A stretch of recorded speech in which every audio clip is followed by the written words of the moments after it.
Hello to my lovely viewers. You may have noticed last week that there were no videos. I decided to take a week off. In reality, I'm actually taking 2 weeks off. I was able to sort of front load my videos, so the videos that that you'll be watching this week, I'm still got another week off, and then I've got enough videos next week to start making videos that week. So I'm having 2 weeks off, and as you can see, I'm almost in holiday mode. You can tell I've got this round my neck and a Miss Saxon t-shirt on. I'm ready for a little bit of sun and fun and all the things that normal people do to relax and forget about all the troubles in the world and forget about YouTubing and all that type of stuff. But here I am, just about to have a nice day off, and I'm troubled and I'm YouTubing. Why? Because another music YouTuber, I won't mention who they were, and this YouTuber sent me a link over to this guy called Silver Fox Hot Takes, and so I clicked on this, and this guy's saying this. YouTube is yours because you built it, view by view, subscriber by subscriber, on the merit of your ideas and your connection with your audience, well, my wonderful audience. However, proposed new rules will fundamentally change how YouTube content is discovered and recommended and viewed in the United Kingdom. The government is running a public consultation called Watch This Space, a new strategic direction for UK media. I will continue with this, but I'm just going to say here, this is not a public consultation. They've already made their mind up, but they have to say it's a public consultation. The proposals include mandatory changes to how content is discovered on YouTube. This will direct audiences away from your channel. That means you won't see my feed. You'll only see what the government want you to see. As a UK creator, this directly impacts your future. Digital content discovery works best when driven by user choice, not legal requirements. This is a vital window for you to share your perspective before a consultation closes on the 31st of August. Now, I'm obviously going to oppose this, but what this is a government that's scared of people having views of which they disagree. So they're telling YouTube, no, you must push Sky News, ITN's, BBC News above all other channels on YouTube. Now, of course, the government we have in this country have been so adamant in trying to curtail freedom of speech, freedom of expression, and make sure we're all saying the same thing and thinking the same thing, that this is of no surprise to me. The idea that my country will utilise the powers it has to make YouTube, rather than it being a free market of ideas where someone can put a video up and say this is what I'm talking about, and then you can watch it, either disagree or not. No, they will push it to mainstream mainstream news sites, and of course once they start to do that, this starts to affect absolutely everything.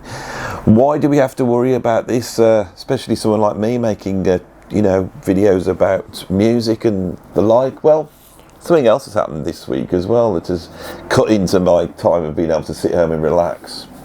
A friend of mine got into a row on YouTube about the origins of jazz.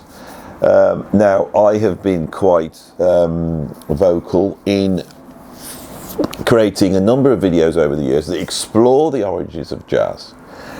The people that were criticising her weren't criticising her on the basis of facts. It was the fact that you're a racist, you're far right, you're a reactionary, you're a bigot, for not towing the party line when it comes to the origins of jazz and how music emerges and what the influences are on that. If you try and take a completely neutral point of view and then run up against this ideology, it's not just that people argue with you. I welcome the arguments. That's what we need. I've been able to make my arguments about the origins of jazz, the origins of music, far more robust by having really great discussions with people who don't agree with me. But this isn't what's going on. It's absolutely toxic, attacking you personally, accusing you of associations with people you don't know who are terrible, pulling out all sorts of slanderous accusations against you. It's quite horrible. Whilst this argument was going on, I decided to post on Facebook my documentary called The Genesis of Jazz, where I, took what I thought was a very studied and researched exploration of the beginnings of jazz. Right at the start of it, I said it was only my opinion, but there's nothing, I think, at all particularly controversial in there if you watch the documentary. Facebook pulled that documentary down immediately, and their reasons were because they said it contained nudity. It doesn't contain nudity. It doesn't even have, say, pictures of statues that are naked, or I thought maybe it's got like some drawings of African American slaves and what they were going through, and maybe some of those. I don't know, nothing in it at all. So somebody's accused me of just putting a video up full of nudity, which of course Facebook panic and take it down. Now you try and overturn this, which I have. I've said, can you look at this? Not heard anything back. Now what's made it even more weirder is in response to what happened, I made a very particular video about what happened on Facebook. After about 2 days of being up, once it was made public, I uploaded it about a week ago. The AI in YouTube scanned it, found that it was absolutely fine, nothing in it dodgy whatsoever. Then I made it public and the thumbnail came up. Now any of the contingents we were arguing with on Facebook would now see that that exists. Again, that video gets reported for nudity, and it was taken down. What I have done now is something which will prove that this is going on, and I won't say what it is, because by saying what it is, because I'm in a battle with these people that are not disagreeing with me, that are not putting counter videos up, like say someone like Truth Saviour, who I respect greatly, would just go, right, Andy said this, I'm going to answer. They're not doing that. They're using malicious totalitarian methodologies, the sort of methodologies that you saw in Nazi Germany, that you saw in Stalinist Russia, that Mao Zedong utilised, to basically quash ideas that they don't agree with. Now there is a contingent in our society that want to do that.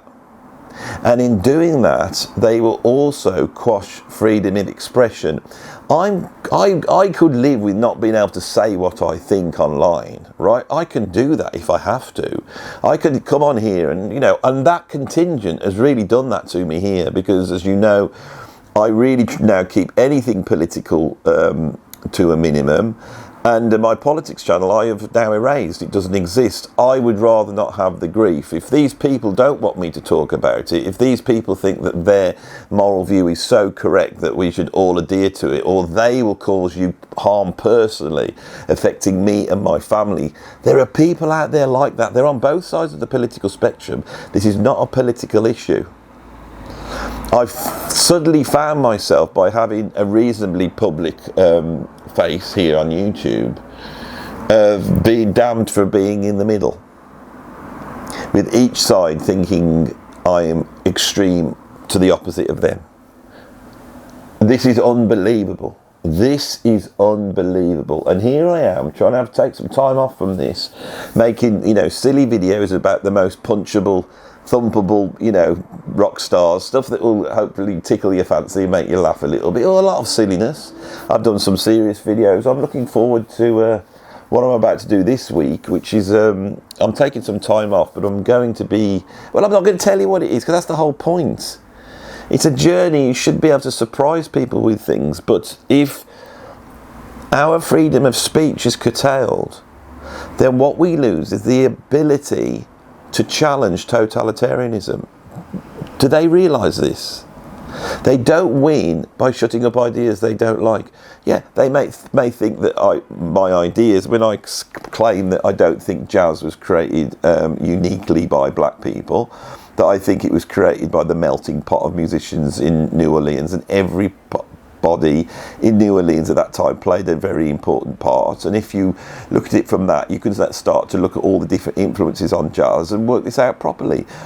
Black musicians in New Orleans played a huge part in the creation of it, and once jazz was created, they then utilised that art form to show us absolute musical genius. There were black artists within the field of jazz that were absolutely brilliant, and they probably outnumbered, by the time jazz has become an art form in the 1930s, in terms of greatness, they outnumbered everybody else. But it wasn't the case that there was an absolute genius greatness being made by non-black people in the world of jazz. That's the claim. That's all I'm saying. I've also countered that of saying that jazz also contains elements of African American culture, very specific elements that do point to the creative power and genius of the black community in America. Right, that is something through my conversations with Truth Saviour I've had, where I've gone, yes, that's there. So the point that makes is that I may sit and listen to, say, Eberhard Weber and go, well, there's no black American culture in this, but it's jazz. But then I might go and listen to Louis Armstrong and go, this is jazz, but it's full of, black American culture, and be able to see that that is so important to jazz, and that aspect is very, very, very important to it. And that's what you don't want to erase from the American black community, is their ownership of their own culture. Nobody should have that erased. That's the conclusion I've come to. That's the conclusion I'm trying to put across on various videos. Why is that important? Because all 20th century popular music is rooted in that. So I can't talk about it either as a joke or serious, and I do both on this channel, unless I take on board what I think happened. At the moment, I'm doing a ton of research into Romany culture, and how that influences Eastern European folk music, flamenco, certain aspects of English and Irish folk music, maybe the blues, maybe Latin American music, and most importantly, maybe the creation of jazz. Now, this is very interesting, and I don't know whether this is the case or not. The point is that the Romany have been persecuted more than anybody else, and even with modern identity top politics, and even me going up against these sort of holy priests of identity politics that won't let you say anything without, accusing you of things you haven't done, so your voice will be erased. Even that influence on the civil rights movement has not helped the gypsies that much. They were including with the Jews in the Holocaust, they've been ejected from every single country going, and even now there's a prejudice against them. And the prejudice in my country meant that Romany was sent to America in huge numbers and subsumed into American culture. So Elvis Presley, for example, his great-grandmother was Romany. And his hair and his sideburns and the dark skin colour and the white clothes with the jewels in was all influenced consciously by his grandmother's Romany culture. I find that fascinating.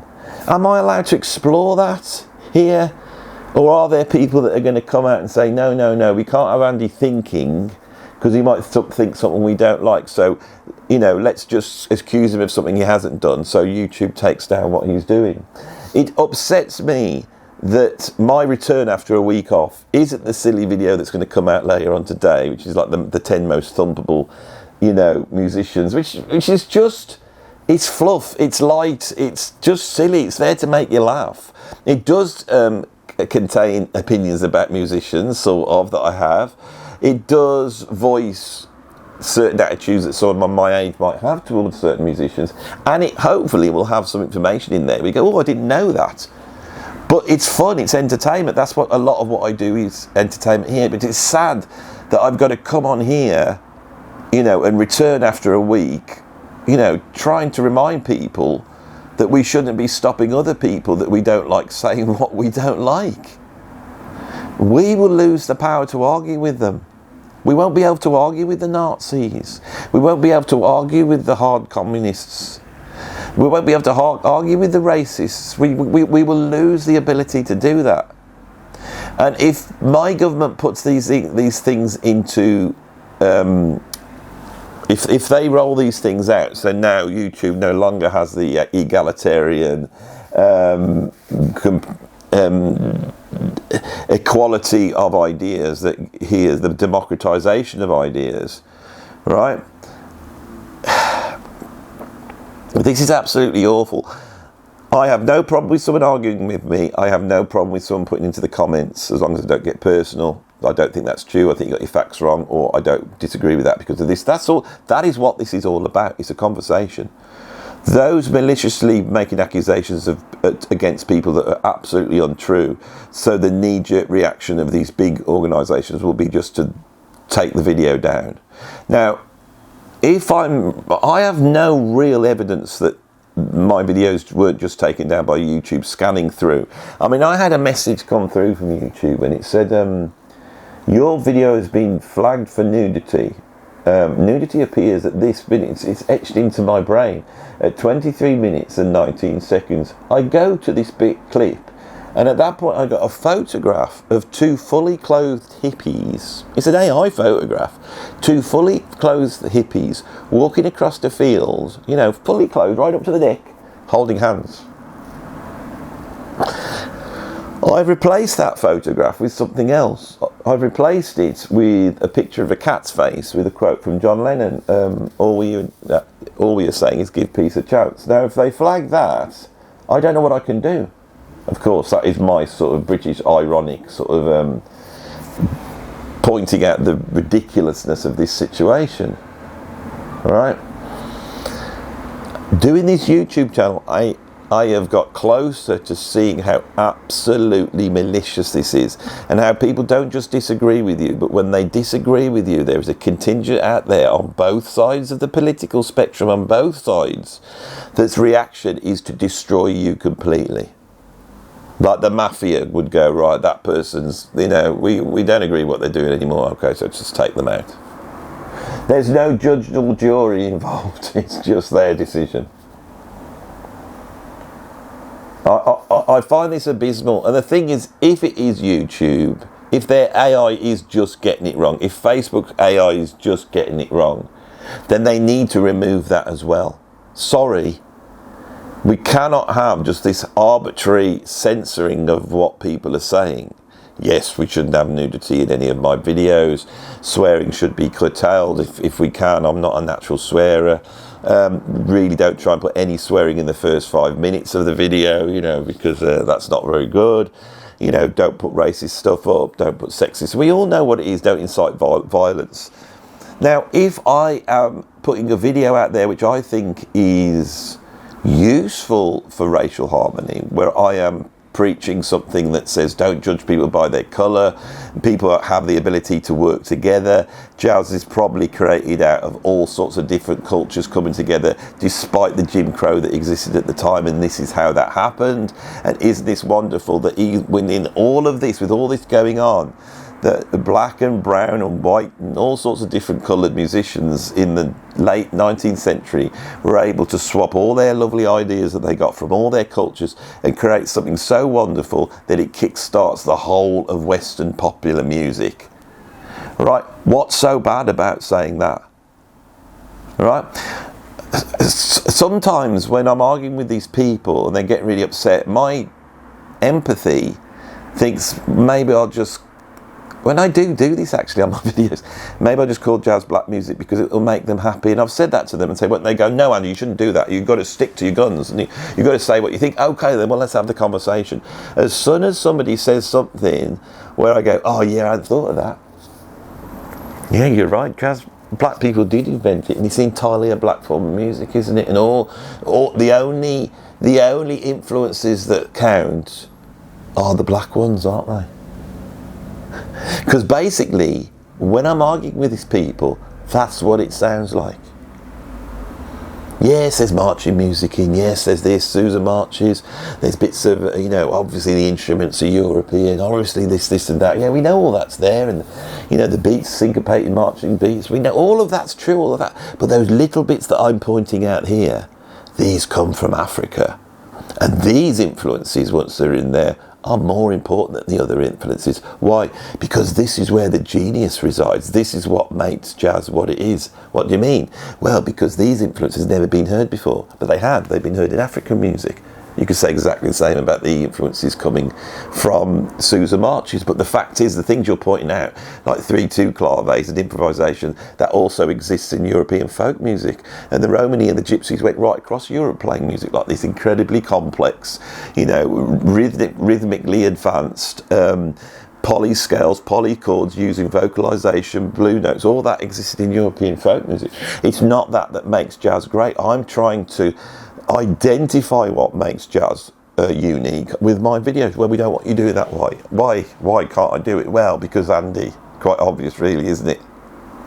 All of this is massively racist, so I feel like I'm challenging racism. These people think I'm being racist, right? So who's racist and who's not? We need a conversation.